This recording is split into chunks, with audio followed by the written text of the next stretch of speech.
Hey guys, welcome to the final installment of my video build log series of the Maxford USA Hughes H-1 version 2 racer.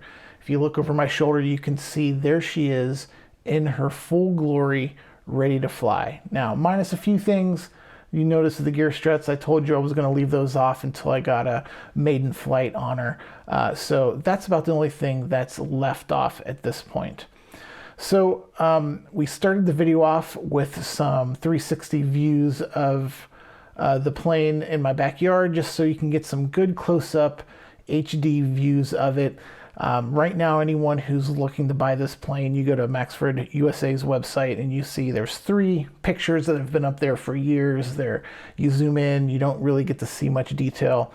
The main goal of this video series was to show people that are thinking about buying this plane, get some good close-up views and see what you're getting yourself into and what the plane's really going to look like. So wanted to give a lot of close-up views of the plane. In between some of these scenes, I'll throw up some still shots of the plane on the bench to give you some more perspective of what she really looks like.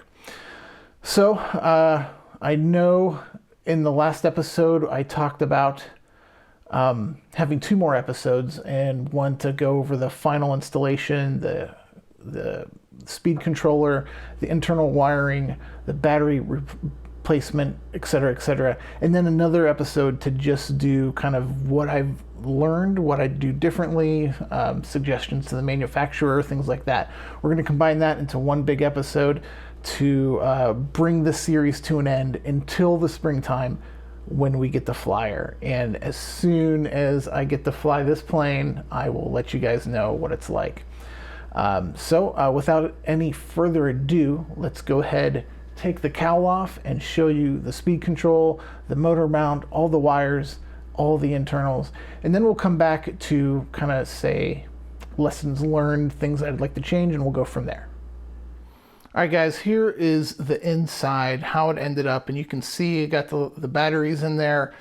That is Revolectric's 6S3300, and if you can see right next to it, there's a small life battery. I don't like using BECs if I don't need to, and especially if something with electric retracts, I try to have separate power. So that's where I needed to put the batteries to get a good center of gravity.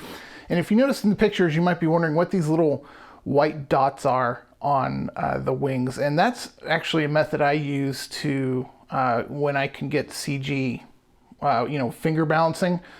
I put these little felt circles, and they're actually circles from what you would put on frames to sit on the bottom part of the frame to inch it out a little bit from the wall. So they're low tack, they can be taken off really easily, but I put it there so when I hold the plane upside down, I can put my fingers on something and feel exactly where that spot is, etc. So you can see all the wiring in there. I used a Jetty Assist receiver you can see in there, and luckily there was a position where I could find a good straight up and down and parallel to the thrust line area. You can make those changes, orientation changes in the software.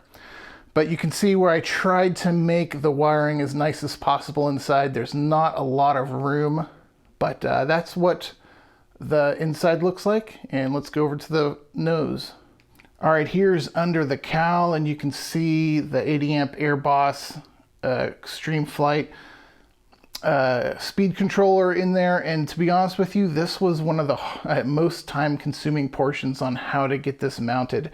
I think in the instructions, they want you to kind of use this little area down here to kind of shove the ESC in there, but because this is a pretty hot setup, I figured I'd want to get as much airflow as possible, and because the cowl has openings in it, I was going to experiment with putting the ESC on top. And I know it doesn't look great. I know that's kind of haphazard there with some zip ties and some foam, but as big as that cowl is, one of the downsides of that mounting ring is that you have a limited amount of space to put the cowl on, and once it's over everything, there's a lot of space inside. But to slip that cowl on and off, you have a limited amount of space. So I had to zip tie things. I had to get a power extension to run the cables, battery cables back into the fuse, but that's basically what under the cowl looks like. The way I chose it, I'm sure people would find better ways to do this, but works well for me. And we'll, after a few flights, examine everything, see if anything's moved or whatnot, and go from there and readjust if needed. All right, if we're starting to talk about lessons learned, things that I'd change, pretend I'm talking to, the designer or the guys in the manufacturing warehouse building this. First thing I'd start is those wing bolts. First of all, they're Phillips, you can see, and of course, I think anyone in the hobby would prefer hex bolts. But the main thing was on my left wing, I needed to kind of enlarge that hole in that carbon tab that slides in to secure the wing. It didn't line up well, so I'm sure that's minute measurements when things are being built, but just be aware of that. The inside's actually pretty nice, except obviously it's not huge, but that's what we're dealing with the size of the model. So nothing really inside too much. Let's go back to the tail. My biggest gripe, and whether or not you think this tail end looks good or bad or whatnot, the one thing that kind of stinks is the elevators are so close.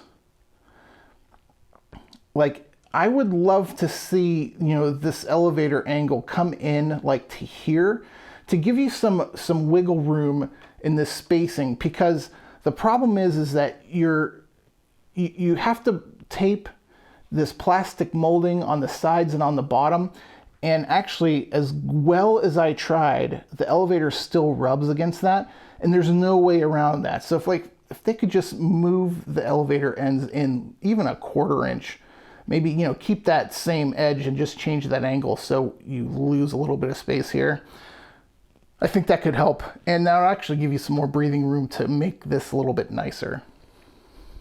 In the other videos I talked about the whole tail end, and it'd be nice if, I don't know, if there was a way to clean this up, maybe put a cap, if we did that with the elevators, made those come out a little bit, you had some wiggle room, maybe if you had like an end cap to kind of go over this, I think that would be pretty cool. Not necessary, but something to think about. The way the rudder and the tail wheel are all hooked up, it's actually pretty cool in there. So, I don't really have too many complaints there. But that tail end, the elevator, that's what I suggest. All right, one of the tips, building tips that I learned that if I built another one of these, I would do different, is the elevator joining rod. And in my older video, I talked about there's that joining rod, and it's about like right there. What I did, I put it together in one step. I used epoxy, joined the elevators to the rod, and then CA hinged it like all in one step. If I were to do it again, I would do the joining rod first, let the whole thing hang down, and then clamp them together straight so it glues perfectly aligned. If you can see, my elevators are slightly unaligned, and some people might not think that's a big deal. And actually what's funny is that the counterbalances are definitely out of whack. And that's, if people look at this and they say, oh, your elevator's a mismatch, but that, I think the elevator might be warped or a little bit, or the horizontal stabs warped. But you can see that the counterbalance is way down there, and it looks pretty good here. And in reality, it's not too much off. It is a little bit off, but like I said, so make sure do what you can during the build to make sure that those elevators are matched before you do the CA hinge, because now there's really no good way to, have like a popsicle stick on top and below to kind of clamp them together as that joiner glue dries. All right, guys, we've come to the end of the series, and this is 6 episodes building this Hughes H-1 ARF. I wanted to show you what it looks like coming out of the box, and I wanted to show you each step of the way putting this thing together, things that I consider, how I put things together, and things that I did to improve it to hopefully make this thing go pretty fast. Thanks again for tuning in. This was a win-win situation for me. There's a lot of reasons why I started doing these build videos. Number one, working on speaking in front of a camera. Number two, I found that dedicating myself to doing a build log made me stay on top of building this. So if I wanted to put a video out on Saturday, I was like, okay, I know what I need to do for the next video. So a plane doesn't sit on my workbench, and I think we've all been there where an unfinished project sits on your workbench. So this is helping me in that respect too.